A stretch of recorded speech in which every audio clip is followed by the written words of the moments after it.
I'm late. I had to stop by the Wax Museum again and give the finger to FDR.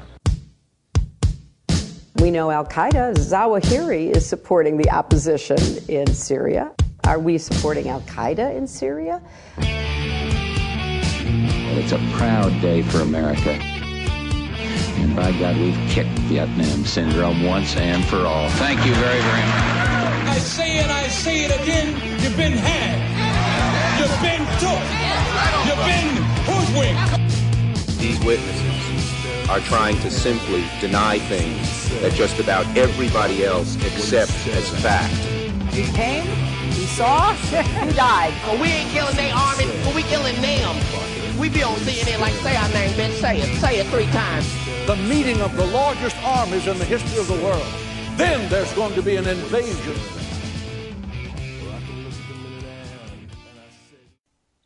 All right, you guys. Time for our Friday morning interview of the great Sheldon Richman, my partner at the Libertarian Institute. Welcome back to the show. How you doing, Sheldon? I'm doing great. Thank you for having me back once again. Our website is libertarianinstitute.org. We've got a lot of great writers and great podcasts and all kinds of cool stuff going on there. Check it out. Hey, man, so TGIF, the goal is freedom. That's your Friday column. And this one is called Defining Anti-Semitism, Threatening Free Speech. What is the Anti-Semitism Awareness Act, Sheldon? The Anti-Semitism Awareness Act of 2018 was introduced in May, both in the House and the Senate. It's the identical bill. The Senate passed a similar bill a couple of years ago, but it never got to the House floor. Went into committee, and for a reason I'm not clear about, it never made it out. So we do not.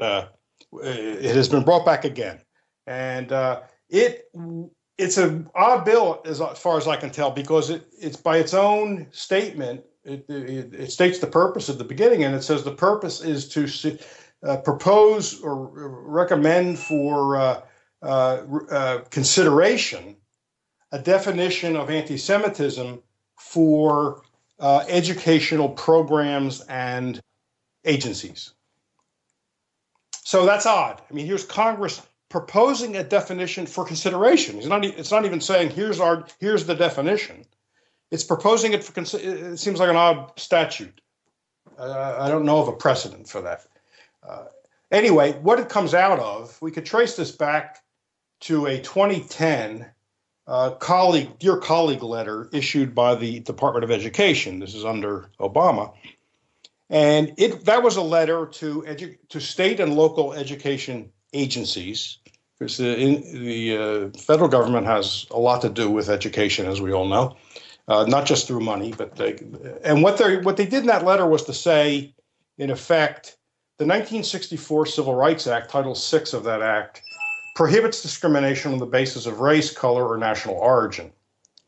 That's the list: race, color, or national origin. Notice the word religion is not in there. So it goes on to say, but attacks on religious minorities, and they name Jews, Muslims, and Sikhs, and other religious minorities, could actually be based on that group's, as they put it, actual or perceived shared ancestry or ethnic characteristics. And therefore, discrimination against people of those groups falls under Title VI of the Civil Rights Act. So even though the clause doesn't mention religion, this was a way to get religion into it, right? By saying, well, the attacks on members of these minorities may well be attacks on their ancestry or their ethnicity. So that's how they brought it in. Now, for the record, I should point out, because it's going to become important in this discussion, that letter, that dear colleague letter from the Ed Department, doesn't say anything about Israel or Zionism, just to put that on the record. It's just no mention of it. So, in 2016, again still under Obama, the State Department issued a statement including a fact sheet, which embraced, with some modification, which I discussed in the piece, a so-called working definition of anti-Semitism, along with some potential examples of anti-Semitism that had been published by the International Holocaust Remembrance Alliance, which consists of 31 countries, including the United States, and was then being pushed for adoption by a European Union bigotry monitoring agency, things like that. So it was being very hard pushed by various people, and to be direct, by lots of pro-Israel lobby groups and Jewish organizations. In fact, the definition originated with the American Jewish Committee and was promoted heavily to the European agency by the Simon Wiesenthal Center. Now, here's one of the problems. Of the 11 potential examples given of anti-Semitism, 7 of them specifically talk about Israel.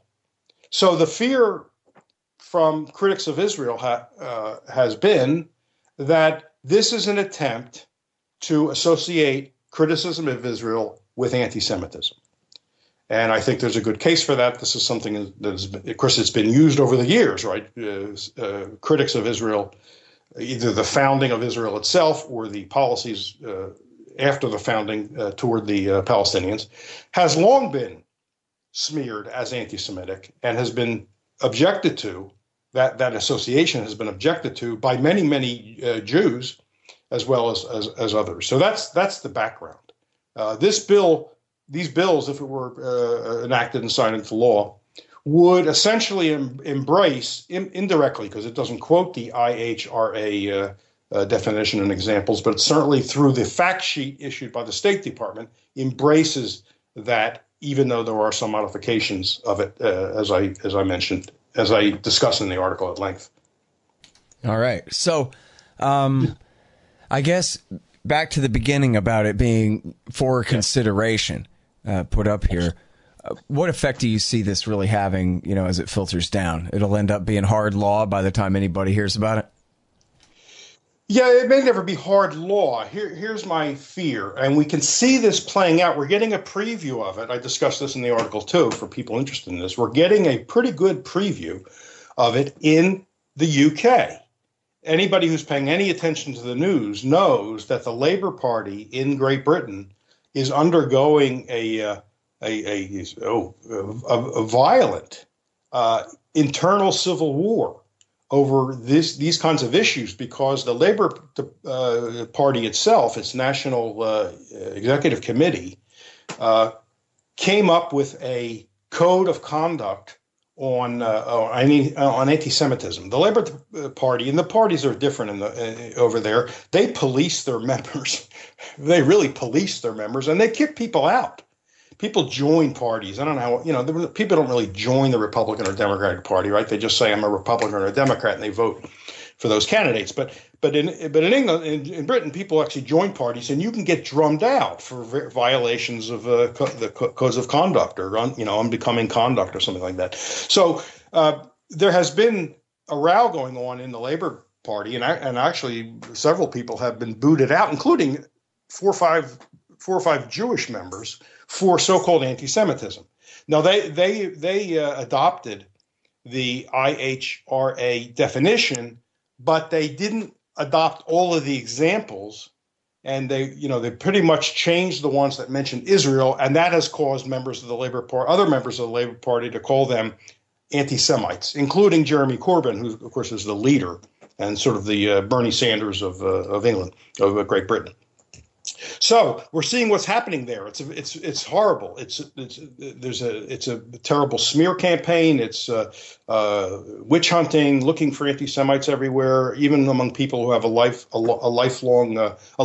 life of opposition to racism. And so I think we're going to see something similar here, because if this is passed and signed by Trump, and who knows what he would do, but if it's passed, and I don't know why it's been sitting in committee since May. I don't know why it's not moved. But if it's passed, this will give sort of an imprimatur to the people who want to say criticism of Israel is likely, or actually is, anti-Semitism. And it's being used that way in Britain, and I expect it would be used here. It would be an additional stamp of legitimacy for people who want to stigmatize criticism of Israeli mistreatment of Palestinians, or the founding of Israel, as per se, right? Ipso facto, anti-Semitism. It will create a presumption of anti-Semitism, and I think that would be a terrible thing. It would have a chilling effect on campuses, which is supposed to be they're supposed to be havens of free inquiry without fear. You can question things, you can talk, you can debate. Teachers can take a point of view in class and assign books and readings, and it would have a chilling effect on that. If people can say, wait a second, under a definition adopted by the U.S. Congress, this is anti-Semitic, that would just give a big push to this, I think, terrible tactic that has been used by pro-Israel folks to smear and stigmatize and ruin the careers of people who are critical of Israel. Yeah. Well, and of course, the way things work with partisanship is, it's probably mostly on college campuses, is conservative groups support stuff like this.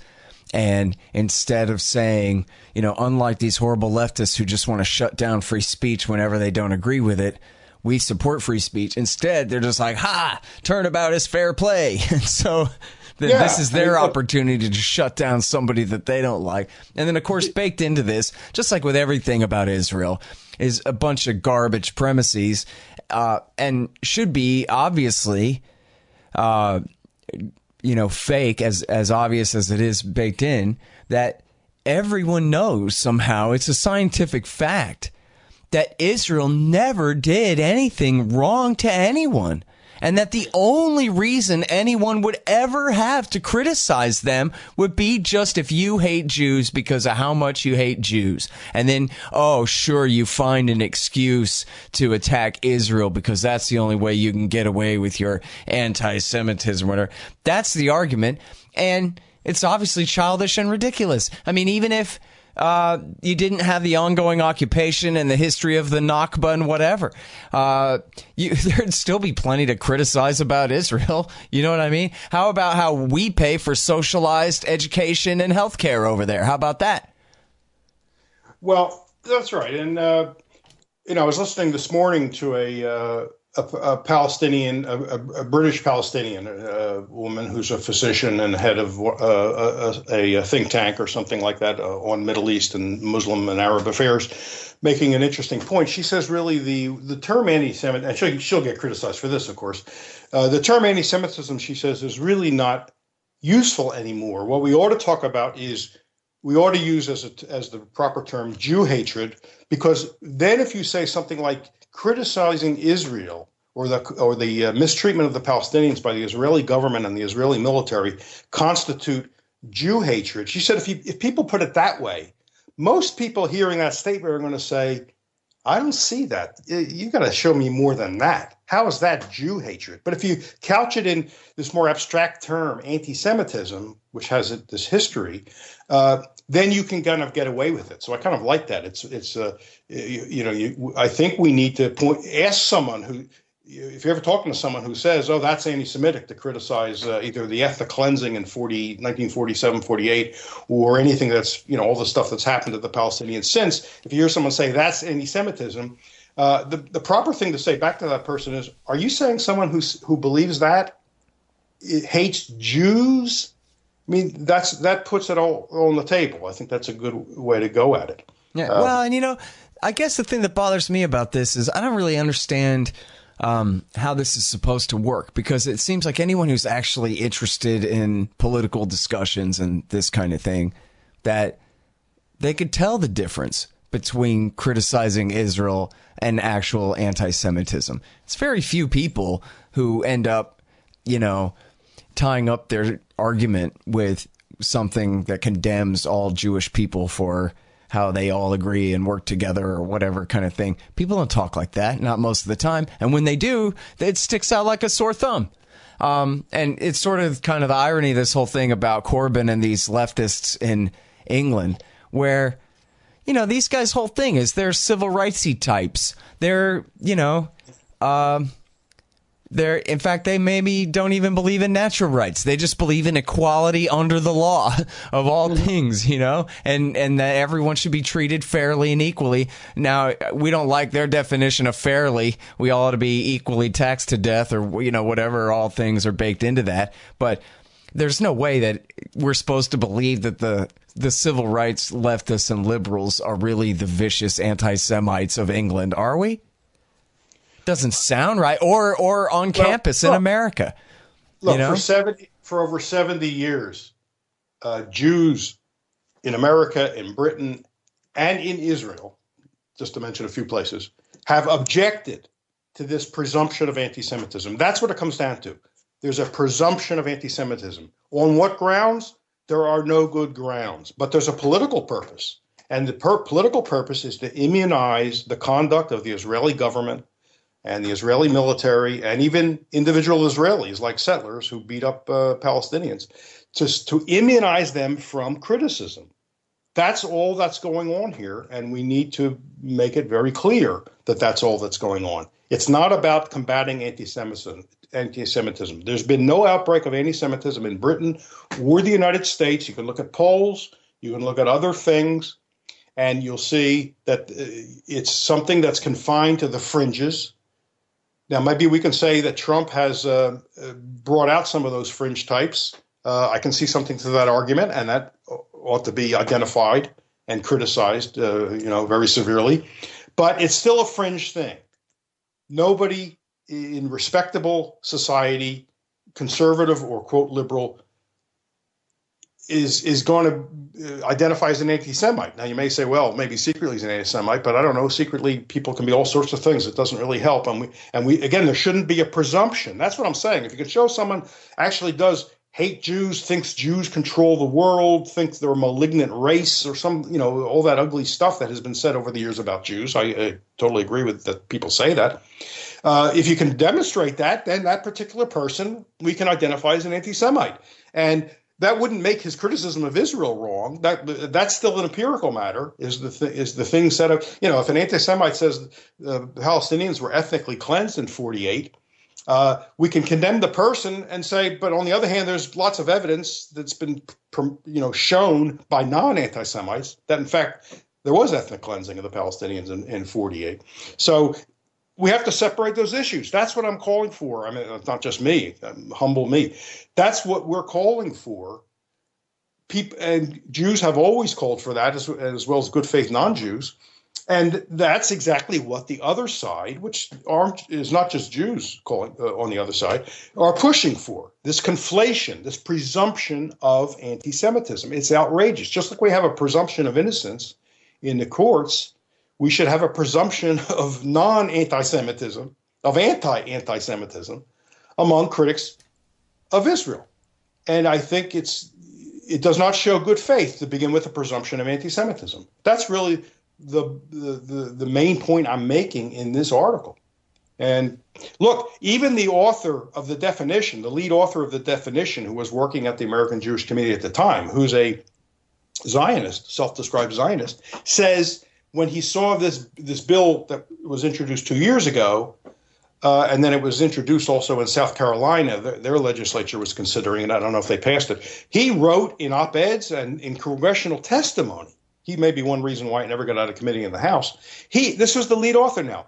This is not how I meant it to be used. This is going to destroy free speech on the campuses. This is Kenneth Stern, who wrote, certainly was the lead author of this definition and these examples. So even he's saying, I didn't intend it to be used this way. I don't know what more we need to say. All right, you guys, here's how to support the show. First of all, subscribe to the RSS feeds, iTunes, Stitcher, and all of that. All the feeds are available at scotthorton.org and also at libertarianinstitute.org. You can also follow me on youtube.com/Scott Horton Show. And sign up for Patreon. If you do, anybody who signs up for $1 per interview gets 2 free books from Listen and Think Audio. And also, you'll get keys to the new Reddit page, reddit.com/Scott Horton Show. And then if you go to scotthorton.org/donate, $20 will get you the audiobook of Fool's Errand, Time to End the War in Afghanistan. $50 will get you a signed copy of the paperback there.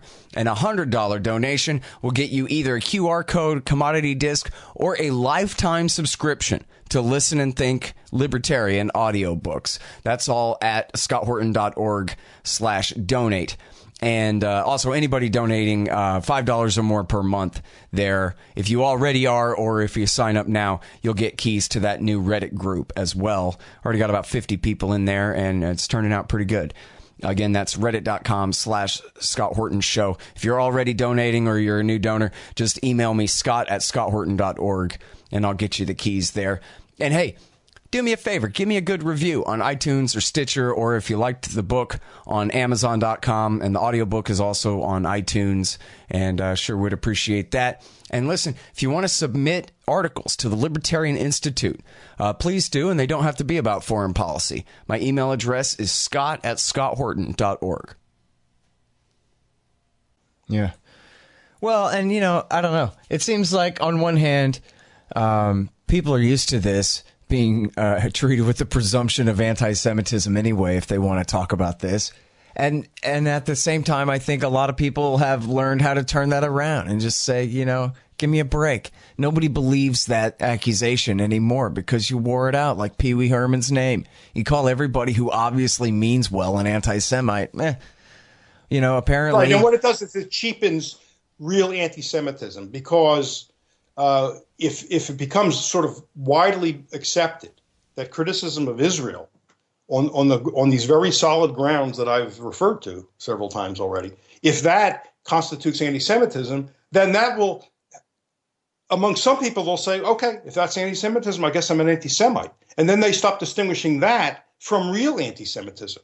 Belief, you know, that the Jews are an evil entity that all individual Jews are responsible for, that controls the world and orchestrates everything that's bad that's going on in the world. Why would you want to cheapen anti-Semitism? It seems to be it's a horrible commentary that people who want to immunize Israel from any criticism are willing to do it at that price, cheapening anti-Semitism. Do they know what they're doing? Either if they don't, they're really being very dumb and short-sighted. And if they do know what they're doing, I have to say, why are you doing that? Why would you want to do that? Yeah. Well, and the thing is, too, I mean, I kind of alluded to this earlier about how fake it is, that there's nothing to criticize here. But in this case, there's everything to criticize here. And I can't find the paragraph in here, but, you know, they talk about, you know, singling out Israel. It's like, well, Israel has singled out itself. There's no other country on earth that has an occupation and an apartheid program the way that Israel has right now. That's right. I deal at some length with this charge, and this is in the language of one of the original examples from the IHRA.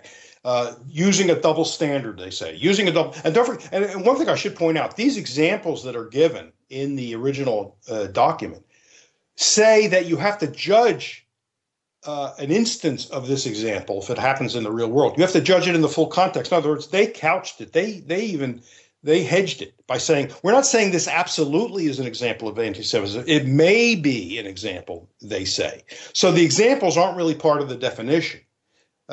Anyway, double standard is one of them. And as I say in my article, well, let's look at that. And I give a quick list of Israel's conduct and say, find me another country that does this, and let's see whether American critics of Israel don't also criticize that country. So how do we know there's a double standard?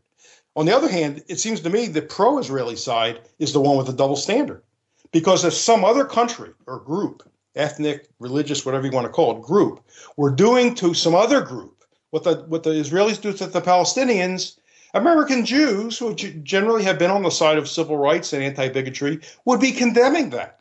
So that's a double standard. I think that criticism can be turned right back on them. Yeah, well, and especially if you turn it right around. And what if the Palestinians and the Arab states had won all these wars, and it was the Israeli Jews who were rounded up in the Gaza Strip, and what's left in 22% of 22% of the West Bank over there? America would go to war. So talk about double standard. I mean, think about how intolerable that would be for a day. Yeah. If the roles were reversed there. Potential examples are, they're almost laughable. One of them is, refers to sort of identifying Jews everywhere with Israel. So that's considered possibly anti-Semitic. So does that mean the authors of Israel's nation-state law are anti-Semites? They declared that the state is the state of the Jewish people everywhere, which has always been the pro-Israeli view of Israel, that it represents all Jews everywhere. Which is obviously nonsense, by the way. But that doesn't even mean anything. What is that even supposed to mean? Represents them. But it's been officially incorporated now into the basic law of Israel, which is like their constitution, in effect. So that makes them anti-Semites, because here they are saying Israel is the state of the Jewish people, not the Jewish citizens of Israel. That'd be bad enough, because there are 25% of the citizens are not Jewish. That'd be bad enough. But at least it would be confining it to the citizens, people who have chosen to go there or are born there and stayed there and have citizenship. But no, it's the state of all Jews everywhere, and that includes people like American Jews, let's say, who don't want to go to Israel, don't want to go to Israel, don't want Netanyahu to be their prime minister or leader, don't want any foreign government to be speaking for them, and that also includes Jews who consider themselves former Jews, people who because they don't they're not monotheists, and they don't accept the law and the Torah and the history and all that, and they could be very good people, but they just don't believe the religious doctrine anymore. They may not regard themselves as Jews. So, and yet Israel would regard them as Jews because they had, have a Jewish mother or something like that.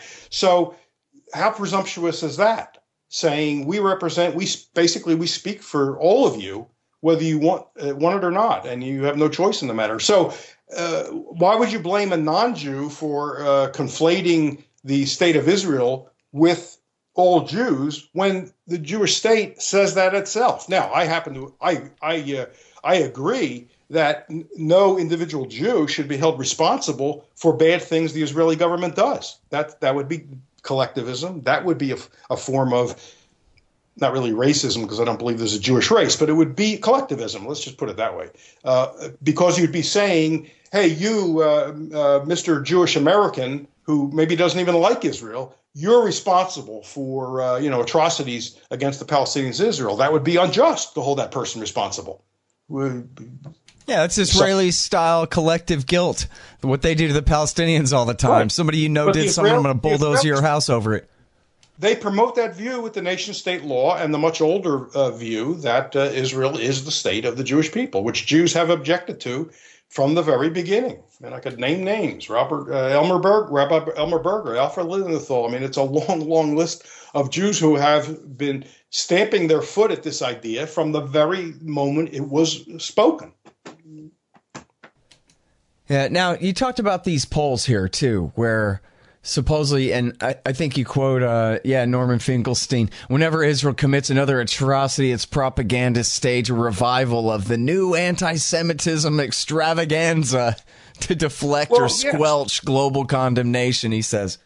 He's written books about this. He watches this very closely, and he's an extremely thorough analyst and scholar. I mean, his material is always very well documented. He reads original documents. So people who don't like him still have to contend with him because he's too thorough to just dismiss. He's not to be dismissed. He shows that every time Israel does something which brings sort of worldwide condemnation, it goes back to the 87, the first Intifada, when kids were having their bones broken deliberately by the Israeli Defense Force in the West Bank. There's a book will come out from B'nai B'rith or from the Anti-Defamation League or one of the major Jewish organizations declaring there's a new anti-Semitism on the rise. That's the term that's now used, a new anti-Semitism. And the reason they call it new anti-Semitism is because it's not anti-Semitism, it's criticism of Israel. And every time something like that happens, it happened with those horrible onslaughts, military assaults on Gaza. Operation Cast Lead in 2008, 2009, Operation Protective Edge about a decade later or so. You get, oh my gosh, anti-Semitism is on the rise on the campus. It's hostile for Jews everywhere, and there's never any evidence for it. I report on a Pew poll from, was it last year or maybe this year, and compared to the one they did in 2014, and Americans' views toward Jews is very high. I mean, it ranks up there. It's much higher than Americans rank Muslims and atheists. Muslims and atheists rank at the bottom. Jews are way at the top. And on campus, even Kenneth Stern, again, the lead author of this definition and these examples, he says in the quote in the link in my article, he says there's no rampant anti-Semitism on campuses. It's nonsense. And the same thing's true if you look at surveys in the UK. This is just conjured up to scare people. I think the anti-Semitism fear has always been very valuable to sort of the major Jewish organizations because it keeps the support strong. And support for Israel among American Jews, especially younger ones, has been fading because Israel has engaged in obviously atrocious activity toward the Palestinians. And so younger people are saying, why am I supposed to feel some younger American Jews, why am I supposed to feel affection for this country? Look what they're doing to Palestinians. We can't take it at face value that if somebody calls some action anti-Semitic, that it's in fact anti-Semitic. It may be, but you would need to look at it. It's an empirical matter. Now, I would condemn a person in Paris or London or Little Rock, Arkansas, who attacked a Jewish person because Israel did something very bad to Palestinians. Yes, that's a crime. That person hasn't had anything to do with that. He may not even approve of it. But he certainly hasn't performed any actions to do that. And that would be wrong.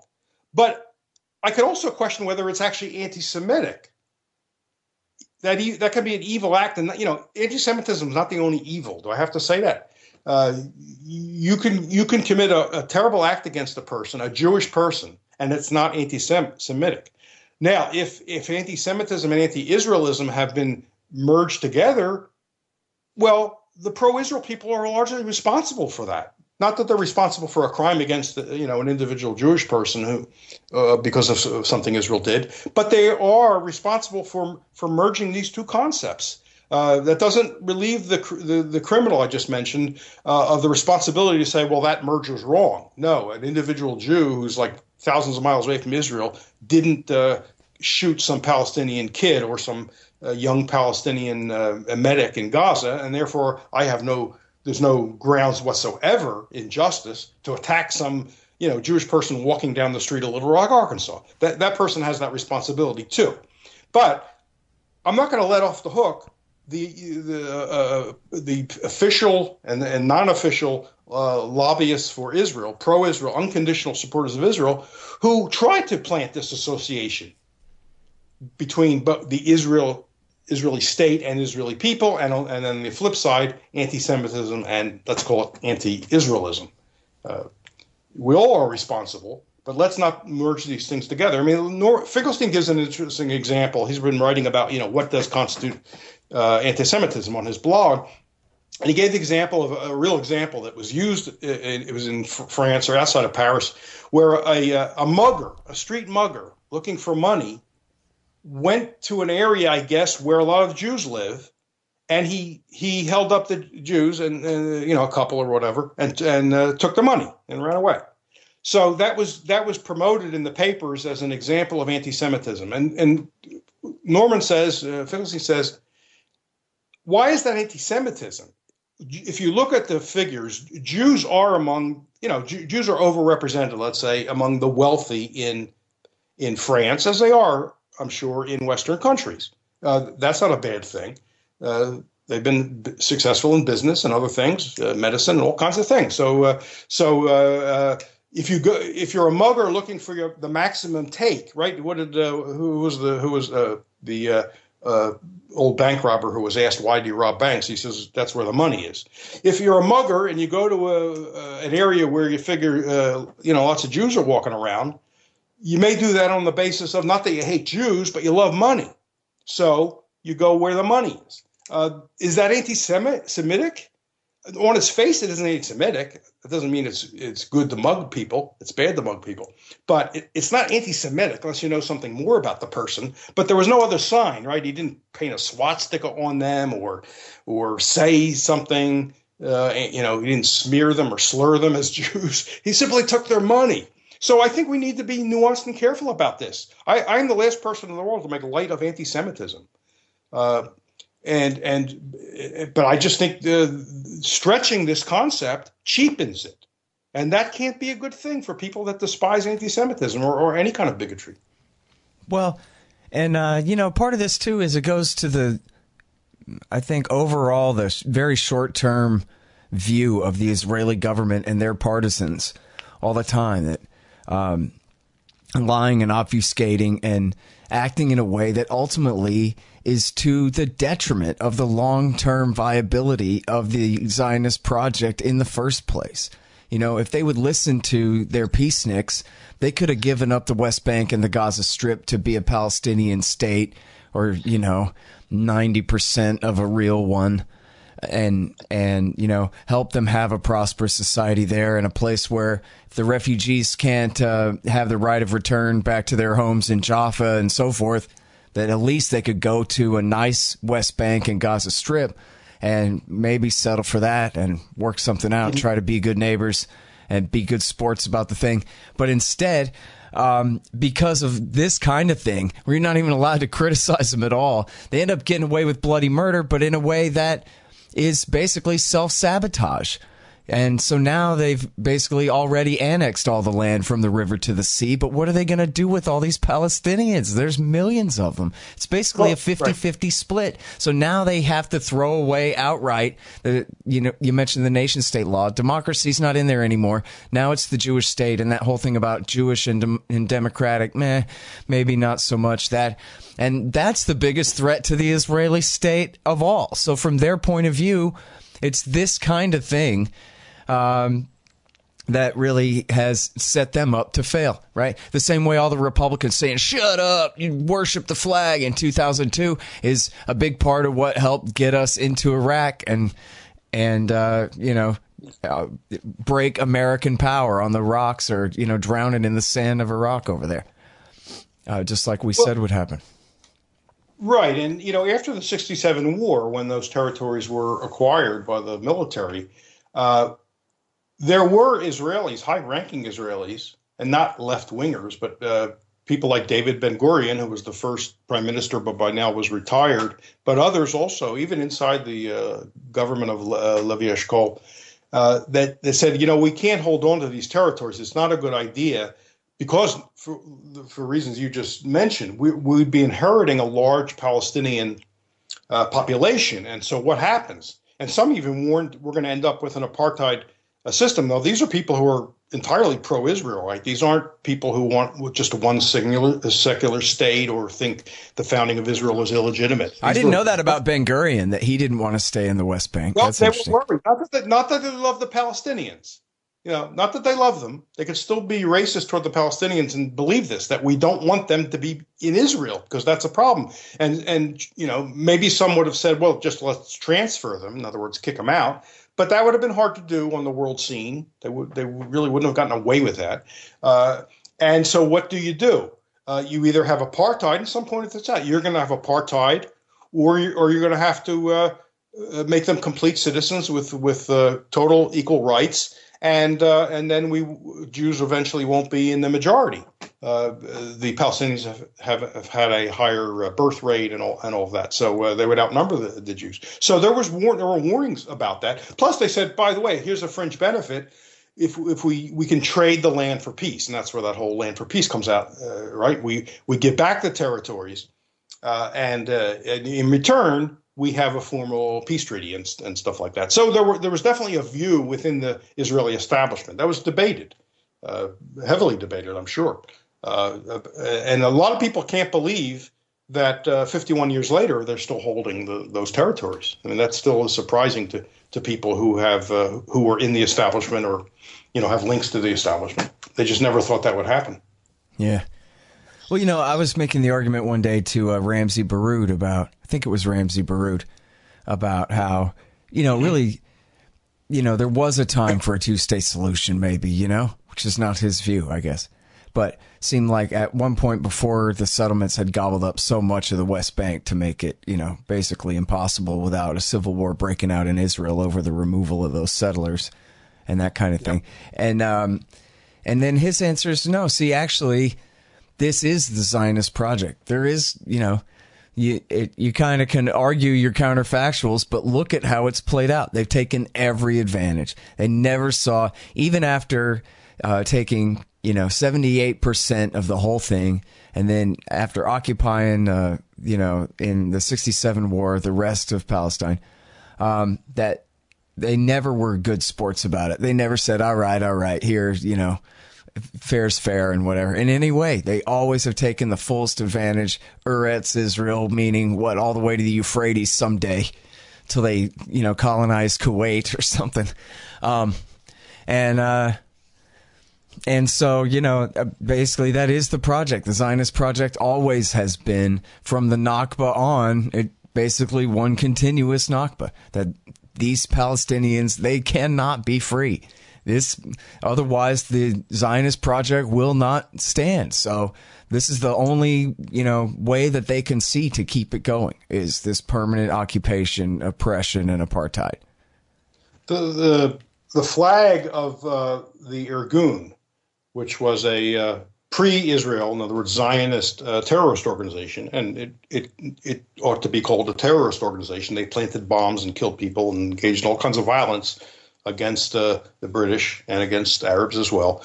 Once the British left Palestine, that party, that militia, which was run by Menachem Begin, who of course would later in the 70s become prime minister, he then formed a political party. The Irgun basically then converted into a political party in 48, called the Freedom Party in English, which then in 1988 merged with the Likud Party. That flag showed Eretz Yisrael, the land of Israel, including all of Jordan. So I don't know if it went to the Euphrates. I don't think it went that far, but it showed Jordan as well. So, and in the Israeli Declaration of Independence in 48 never specified its borders. And while so that's always been an issue. There was never a commitment to borders because there was an expansionist agenda. Well, and that's part of why they can't be an official legal ally of the United States, is because the law in America says you can't be an ally of ours unless your borders have been solidified and defined. That way we know which line we're fighting over if we're going to fight for you.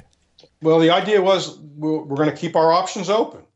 I mean, the Zionist leaders, who became Israel's leaders, accepted the partition recommendation from the UN in 47, which gave 56% of Palestine to the organized, Jewish people there who were trying to organize the state, and the remainder to the Palestinians. Now they want the Jewish side wanted it all, but the leaders were pragmatic and said, no, let's start with this. This gets our foot in the door, and then we'll see.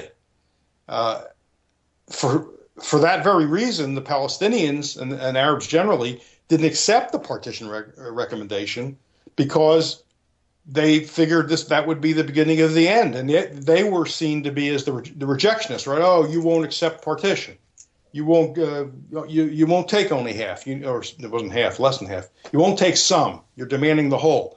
But the more hidden agenda, and it's not so hidden because you see it in official documents and memoirs, diaries, etc., which have been exhaustively researched and written about. That was just the opening step, the 56%, and so we see what happens. You're right. Now there's it went to 78%, but it's actually more than 78% because Area C of the West Bank is another 60% of the West Bank, and Israel is claiming that and not even giving any amount of home rule to the Palestinians, unlike in areas A and B, which are the remaining, 40-some% or less than 40%. Yep. And by the way, someone in the Reddit group was asking, what's the best map to look at here? And I had found a few good ones, but then someone came up and reminded me and came up with that map from the New Yorker article, the one that supposedly shocked Obama, where it said, look, when you combine, these sets of restrictions and these sets of restrictions and these sets of restrictions, this is what it amounts to, what is left. And it is shocking, actually. I can't imagine, it being surprising to anyone, but it is a pretty bleak representation and worse than most that you would see in terms of where they claim A, B, and C are. But there are other restrictions beyond that really show you. People really should take a look at that. But so now back to the college campuses and all of that kind of thing. It seems like, and this is how it's always going to be in pretty much in business and everything else, I guess. But, that's kind of different. But in free speech, where once you carve out exceptions, all of a sudden now you have a huge incentive structure for all kinds of special pleading for people to come and add themselves to the exceptions to free speech, where whoever says that, who said in the first place, this title, whichever, that says that people can't say outright racist stuff on campus? What if they do want to? Why shouldn't they be able to? What about reason will be left free to combat it and everything will be fine? And people are really scared of racists saying terrible things. But then now, once you outlaw saying racist things, now, at least, on campus in this context, then everybody wants all kinds of things that aren't really racism at all to count, or I don't know, all kinds of things. Certainly this. And I'll be the first to concede that this can be a complicated issue. Sure, the campus is supposed to be a place where there's free inquiry, uninhibited, unafraid, unfearful, freedom of inquiry. On the other hand, I can see the case for a university administration to want to maintain a civil atmosphere. So there's there can be a civil and uncivil way to engage in free inquiry. So that's a very that's a tightrope. And I don't claim to have any solution to that. If I was running a college, I don't want people like screaming slurs at each other. That doesn't sound right to me. But I do want free and open inquiry. So you got that. And they should be able to thrash that should be a matter of behavior, not subject matter. That's all, And the federal government should not be putting its thumb on the scale. I mean, there we can say that at the very least. It shouldn't be putting its thumb on the scale by implying that if you criticize Israel, you're expressing hostility to Jews, qua Jews, as Jews. And I think people have also gone overboard this way. This idea of if anything offends me, that is actionable. Because, taking offense, that's a highly subjective thing. And so I think that's a lot of nonsense. Well, it seems like people on college campuses are highly incentivized to be crybabies now for whatever series of reasons. Speak out against that. I mean, come on, you're grown up. By the time you're in college, you're an adult. Don't get so offended. And, ask yourself, should I really be offended? I mean, there were complaints like at Columbia University that there was a hostile atmosphere this back in like 2004 or so against a couple Palestinian professors or Arab professors who were, taught something about Israel and Palestine and were giving readings and on this. And some Jewish students got offended. One, I guess, maybe even got yelled at. So they launched this whole campaign. In fact, they did a documentary was done called Columbia Unbecoming, pointing out the rampant hostility toward Jewish students who support Israel on campus. The university investigated it, and they said they didn't see anti-Semitism, but they said one professor on one occasion got angry at a student. Others who witnessed these incidents didn't take it as anti-Semitic or as hostile. So a lot of that is in the eyes of the so-called receiver, right, the beholder. And so do we want to now have laws sort of enshrining that sort of thing? And there are people like David Horowitz in his so-called Freedom Center and a new editorial writer and editor at the New York Times about a year now, Barry Weiss. She was involved in that effort on Columbia's campus. They're going after professors who are sympathetic to the Palestinians, scholars, people who write stuff that can be criticized, stuff that they document. And if you want to attack their documentation, great. Hey, you know what? Reason Magazine just gave her a free speech award. They gave her a Bastia prize, so it's not a free speech prize. It's a Bastia prize, I believe. What, for economics then, or what? Well, it has something to do with promoting free markets, I think. I need to look at it. I heard the interview with her done by Gillespie, and they were talking about the Bastiat Prize. Oh, okay. So it wasn't a free speech prize. But well, that's good at least. I don't know about in particular, but people who are on this campaign have gone after a female woman professor at San Francisco State University. Lawfare, which is a part of this constellation, has 3 times sued her and the school and Palestinian students or pro-Palestinian students for having meetings or rallies or literature tables, going and harassing them as creating a hostile atmosphere for Jews. This is Rabab Abdul Hadi, an eloquent woman who's a scholar, and if somebody wants to attack her scholarship, fine.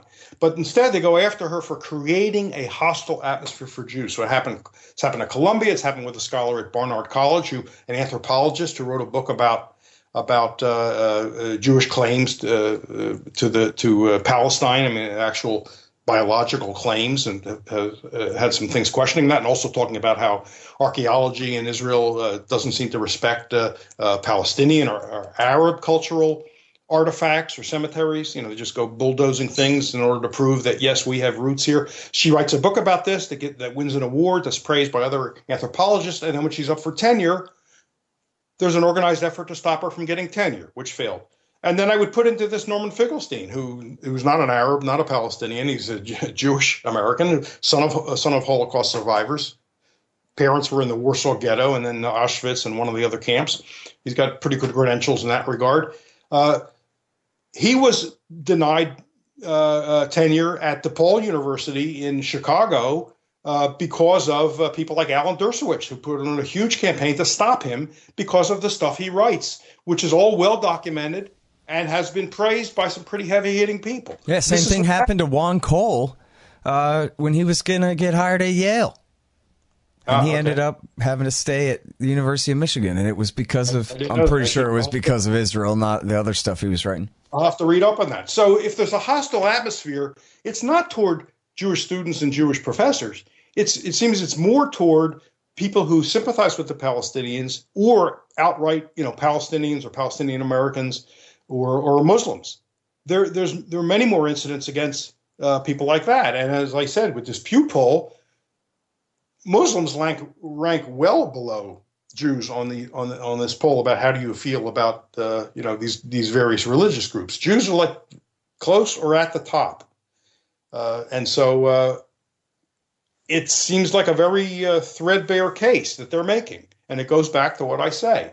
This is just a campaign to weld into the people's minds the association of anti-Semitism with criticism of Israel in order to chill criticism of Israel and inhibit discussion. And it's going to have an impact in the I don't know about the 2018 election. It might, because of Ocasio-Cortez, although she's backed away. But it certainly is going to have some implication in 2020. And if these bills come to votes in the House and Senate, what's going to be said about any member of Congress who votes against the bill? Imagine now you're going to run for re-election with your opponent saying, my incumbent opponent voted against the official definition of anti-Semitism promulgated by the International Holocaust Remembrance Alliance. Can we have a person like that in Congress? Yeah, I don't know, man. I kind of think we're approaching have you at long last no sense of decency, sir type McCarthyite moment here, where this is just obviously too ridiculous. I mean, I'm predicting a lot of backlash from this in both ways, in causing more anti-Semitism, sadly, and also causing more criticism of Israel and more resentment against the Israel lobby in America.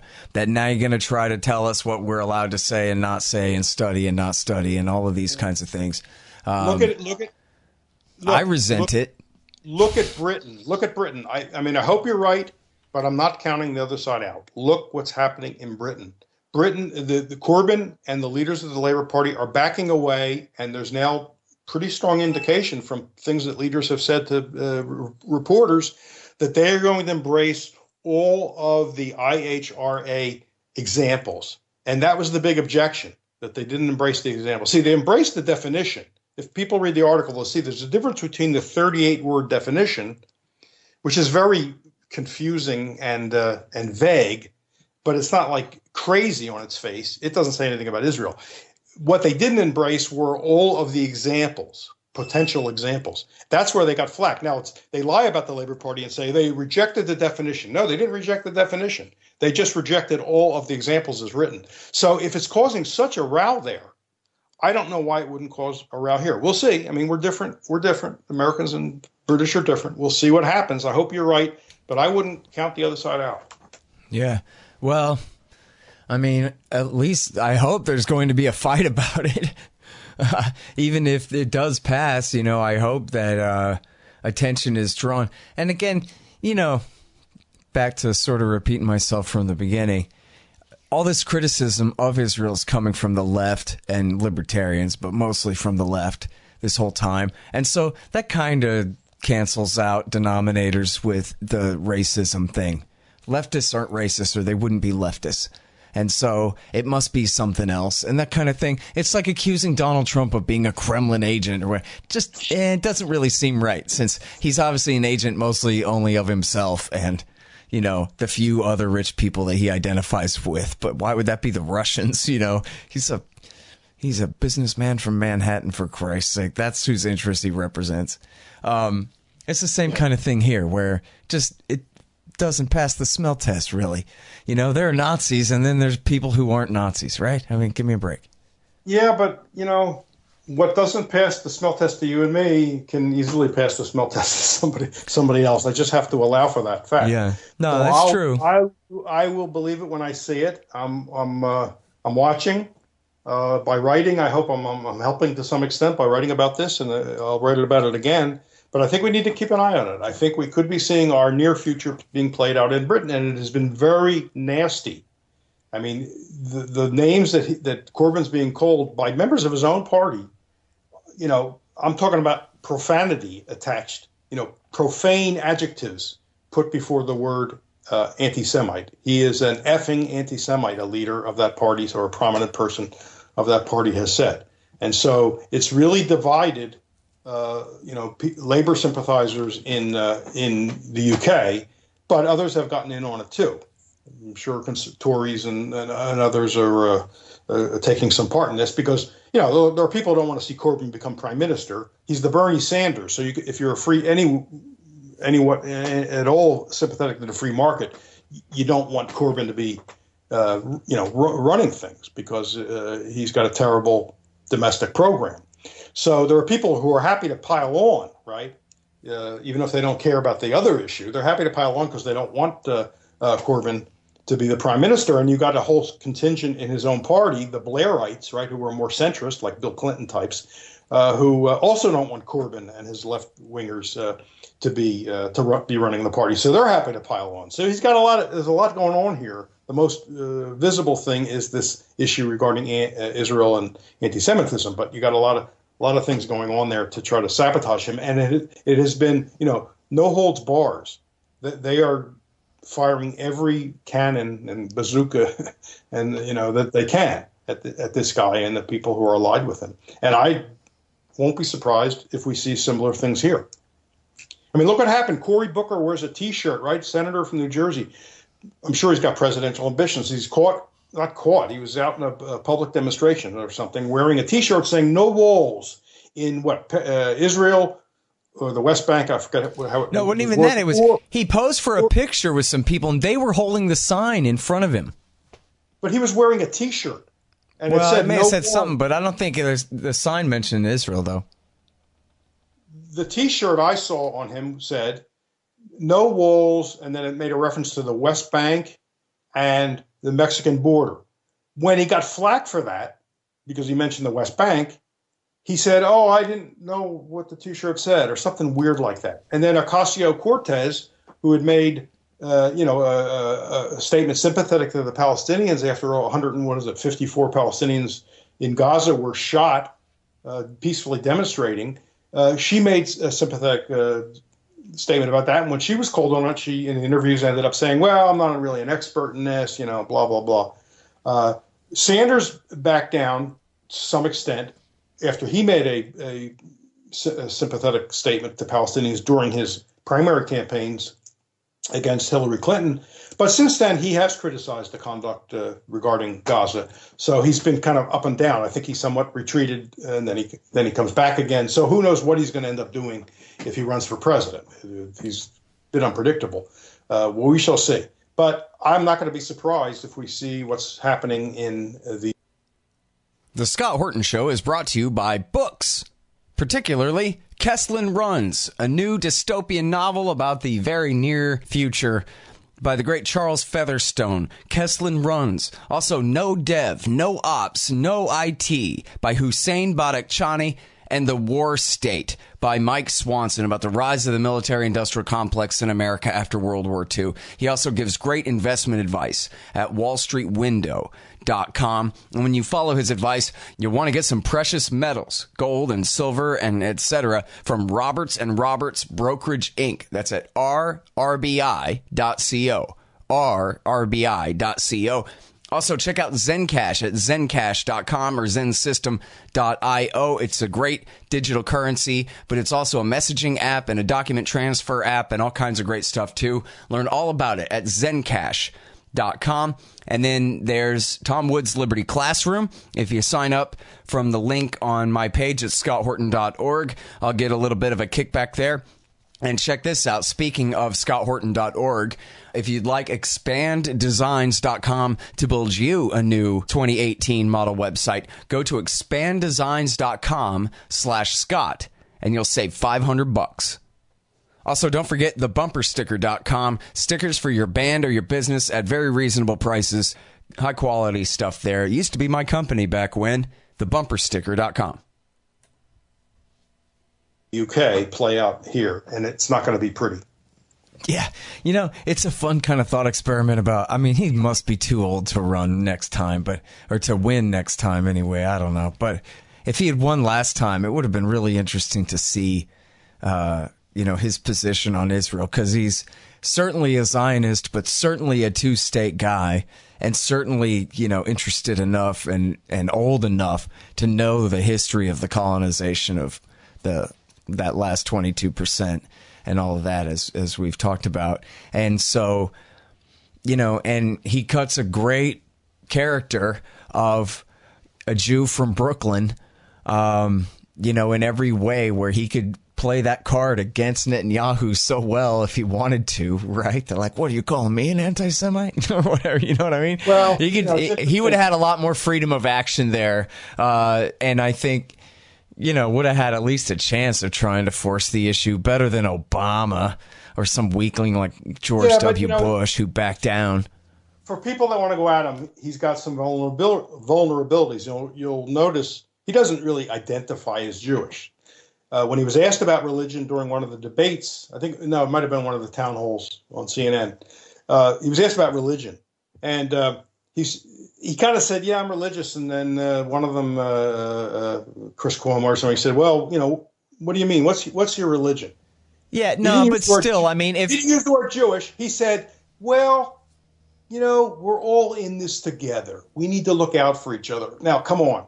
I guarantee Bernie Sanders is an atheist. Yeah, but that doesn't matter. The point is, if you try to call him an anti-Semite for being hard on Netanyahu over some settlements or something, it's not going to stick. We'll see. It's happening. They even had Larry David was his, caricature on TV or whatever, right? This very Woody Allen Jewish character. Right. You could be right, but I could be right. So we're just going to have to wait and see. Well, I'm just saying, anyway. But he lost, so it doesn't matter. Hillary cheated. And so he's not the president. I'm not saying it would have been good in any other way. I'm just saying it would have been interesting to see him face off against Netanyahu, because I think they probably wouldn't get along very well. Because Bernie's kind of an old-fashioned communist from an earlier era, you know? We'll get a chance to see. We might get a chance to see, because he may run again. You know what? I couldn't figure out a way to shoehorn this part into the interview, but I just want to bring it up anyway because it bothers me. So yesterday, I was watching The King of the Hill. They had a few episodes in a row. But after that, it was The Daily Show. But it was just like a collection of clips or something like that. And so one of the things was he was talking about Jerusalem and Trump moving the embassy to Jerusalem. And the part that pissed me off especially was where, you know, he's basically, the gag is he's making fun of Trump for saying, I'm going to bring peace.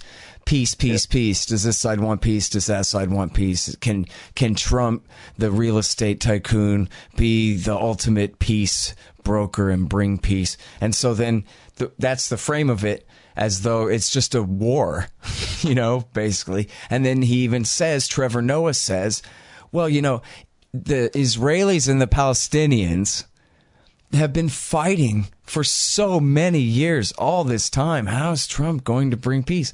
And so, never mind the Trump part, that was the part of it, is they couldn't say Israel and Palestine have been fighting, right? Because that wouldn't work. So they changed it to just, because there is no Palestine. And they already lost.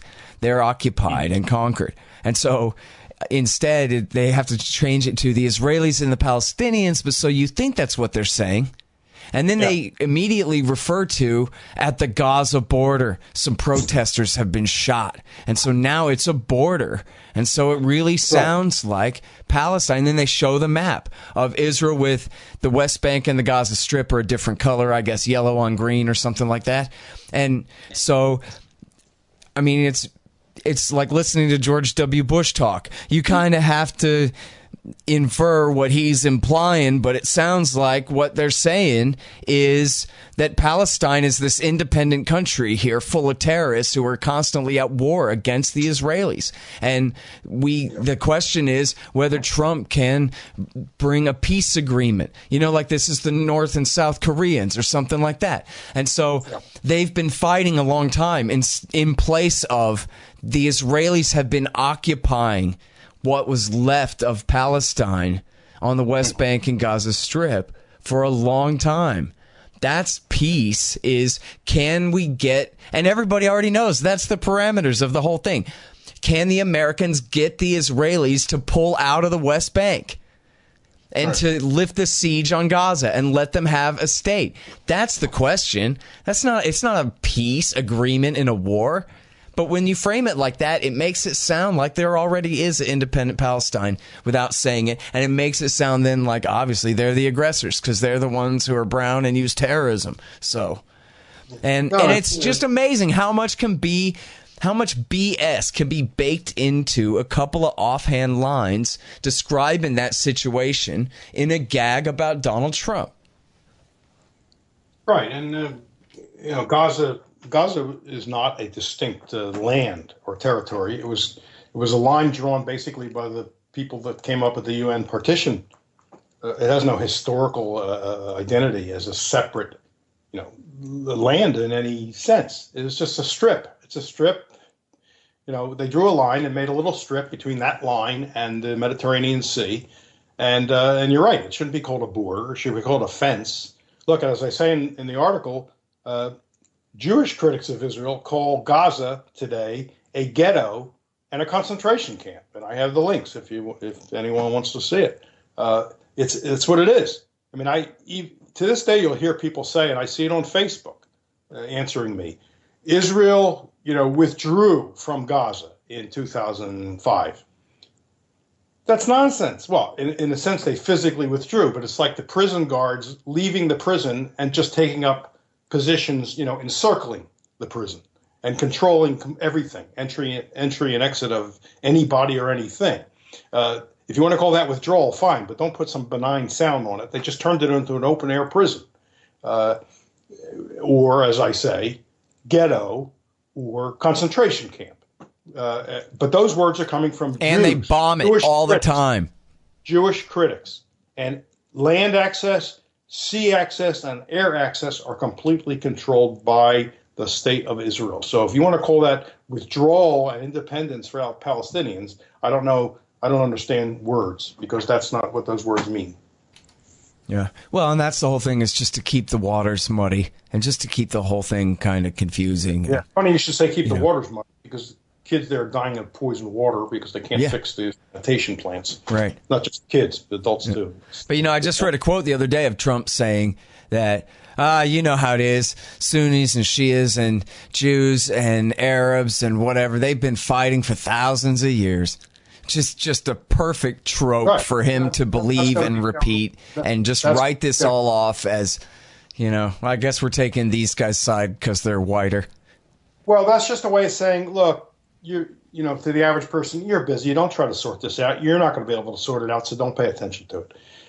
And we have to identify that every single time. Yep. And in fact, I try to bring that up whenever somebody like in an interview asks me about this, that that was my frame of reference before. It was God gave us this land. No, God gave us this land. So it's not even a fight over property titles. It's a fight over magical ones. And so count me as disinterested in this stupid fight, but then something that actually really mattered when I began to understand it was that, no, really, one side is just saying, this is my land in every sense. Ask John Locke and Sheldon Richman, they'll tell you. I rode it with my hoe, and so I hoed my row. It's mine. And so, but no, it's the Israelis who are coming down from Poland and from Germany and from Russia and from New York and saying, I have a magical super property right based on thousands-year-old religion that trumps your plain old property right, the real kind. And so it's not two sides claiming magical property rights. It's only one side. The other side has the regular natural kind. Well, I don't know. And that's why they have to claim the supernatural, extra higher. I saved the quote, didn't I? The higher level of property right is because they're not from there. They're the ones who are stealing. And so they need BS to justify it. I object to the mythological, the cherry picking of myths. So you have people say, God gave this land to me. The opening lines of the theme song from the movie Exodus, which I remember seeing as a kid, I think 1960, all excited. This land is mine, God gave this land to me. Okay, those are the opening words. And that's almost like an anthem. It's not the anthem of Israel, but it's almost like a second anthem maybe. Well, if you're going to invoke this mythology, religious mythology, let's go all the way with it. First of all, God gave it to you by doing what? By telling Joshua to take the army in and commit genocide against the people who were living in the land of Canaan. So there's that. And then if you're going to say God gave the land to me, why didn't you acknowledge that also God kicked you out of the land for sins, right? For not being good Hebrews. They didn't call them Jews back then. And that's when they went to Babylonia, and they were only supposed to come back when the Messiah returns. And as far as I can tell, he hasn't returned yet, because the dead were going to be raised when the Messiah returns. So by what right did they go back now? God didn't tell them to go back. So if you're going to buy the myth, buy the whole myth. Don't just pick out the little parts you like and ignore the rest of it. Yeah. Well, and I don't know if we ever talked about this. I know I mentioned it on the show in one context or another, but remember how the first Al-Qaeda attack on America, kind of proto-Al-Qaeda, Egyptian Islamic Jihad guys, their first attack on the United States in the post-Cold War era, it was actually in 1990, was the assassination of Rabbi Kahane, who the Israeli Supreme Court had banned his party for being fascists. And he was one of the guys who was saying, let's annex the West Bank and kick all the Palestinians out of what's left of Palestine to Jordan and then be done with that. Back then, that was considered fascism, and he was banned. But Mike Wallace interviewed him. And he says to Mike Wallace, look, you believe in all of this Thomas Jefferson, natural rights, all men are created equal and all this. I don't believe that. It's me and my people versus everyone else. And get the hell out of my way or I'll kill you. Simple as that. I don't believe what you believe about this enlightenment and property rights blah, blah, blah. No, it was a reaction to the Enlightenment. The Enlightenment was about equal rights, inclusion, and the threat there among some Jews, not all Jews, there was a whole movement, Enlightenment Judaism, but the more reactionary Jews feared assimilation. Golda Meir once said the two greatest dangers facing the Jews are annihilation and assimilation. And think about that for a moment. What that really does mean, and you see this, that a little, if you're of that view, if you're of the Meir view, and keep in mind that intermarriage among American Jews is like 50%. They're marrying outside the faith. If you believe that assimilation is as great a danger as annihilation, then you need a little anti-Semitism. Because in a world where there was zero anti-Semitism, you're going to get, it seems to me, more and more what looks like assimilation, because people then become completely normal members of their societies. Now, they may still go to synagogue on Saturday, and maybe they keep kosher at home or something like that, but they may do what Moses Mendelssohn said, the really one of the early Reformed Jews of Germany in the 19th century, where he said, be a Jew at home and be a German outside. There's a fear of that. There's a fear of the loss of identity. And this loss of identity is very important in Israel. Everybody knows that the Orthodox rabbis and the Orthodox parties control marriage and divorce in Israel. And that's often been attributed to the great power that the Orthodox have in Israel. But I've learned from different people like Gideon Levy and some others that that's actually not true. That when they were given that power when the first Israeli government was set up, the Orthodox had no political power whatsoever. But the Laborites, who were in charge of things, wanted that because they wanted to reinforce identification. They didn't want intermarriage. There can't be legal intermarriage in Israel. A Jew cannot marry a non-Jew in the state of Israel. You've got to do it under the rules of the Orthodox rabbis. And so it wasn't that they had the clout to demand this power to be part of a coalition government. It predates their power. It was a determination to maintain something they could call Jewish identity. And if you have intermarriage, that risks Jewish identity. That risks assimilation. And so does it mean, and look, Herzl, who was a completely secular guy from Hungary, whose parents were secular, who didn't have his son circumcised and used to have a Christmas tree in his house, covered the Dreyfus trial in France in the late 19th century, which was the framing of a French Jewish officer. I presume because he was Jewish. I think that's the understood reason, and I have no reason to doubt that. He covered that as a journalist, and he says during that time, it's the anti-Semites that make us Jewish. I mean, think about that for a minute. That's what makes somebody Jewish, that they're anti-Semites and don't like them? That's a pretty weak reed to hang your identity on. Somebody doesn't like me, so I have to now adopt this historical identity. So I think there are all kinds of problems there, and I think one of the reasons that every few years there's some a new fear arises of a new anti-Semitism or a new wave of anti-Semitism is just for this reason, to keep people close to Israel. I think that's it. It has nothing to do with God. It has nothing to do with the Torah. All the things that the prophetic Judaism talked about, and well, it was pre-Torah maybe, but no, maybe not. Anyway, those used to be the pillars, right? God and the Torah and the commandments and all that stuff, the law. That's all gotten displaced, which is just what the Jewish anti-Zionists warned against. They said it's going to end up with a counterfeit Judaism. God and Torah are going to be kicked out of the temple, and what's going to be in its place? The state of Israel. Yeah. Or, as I like to say, blood and soil. God and Torah have been kicked out in place of blood and soil. And I use that term very deliberately. Think about it, blood and soil.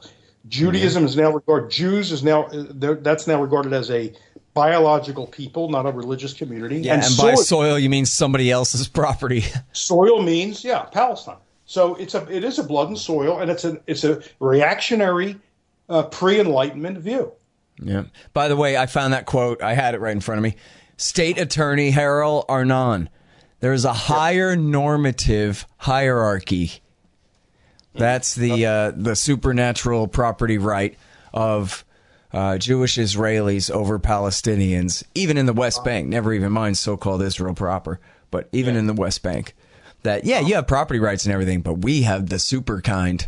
You know, like George III had the divine right of kings, and that's why Americans were supposed to bow down and do what he said, that kind of thing. All right, Sheldon, well, we're over an hour and a quarter here. I guess we ought to call it quits, but good talk, great article. I hope everybody will help pass it around. Again, it's at libertarianinstitute.org, the TGIF column. It's called Defining Anti-Semitism, Threatening Free Speech. Thanks again, Sheldon. My pleasure. Thanks, Scott. All right, y'all. Thanks. Find me at libertarianinstitute.org, at scotthorton.org, antiwar.com, and reddit.com/Scott Horton Show. Oh, yeah, and read my book, Fool's Errand, Timed and the War in Afghanistan, at foolserrand.us.